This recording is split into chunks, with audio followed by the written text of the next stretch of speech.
歡迎大家嚟到 Office Pro， 唔好忘記訂閱我哋嘅頻道，咁樣就可以第一時間收到我哋嘅更新。Canva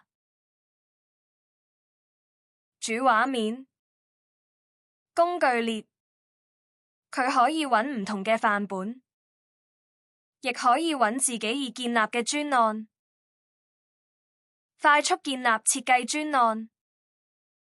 直接點擊各種設計類型圖示，就能快速建立該類型嘅設計專案。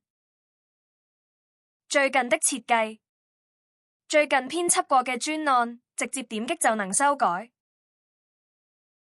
左側工具列，建立、首頁、專案等。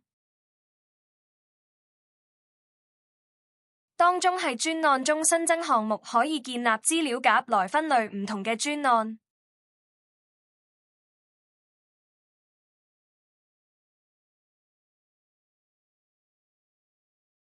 希望今日嘅介紹幫到大家，記得 Like and share.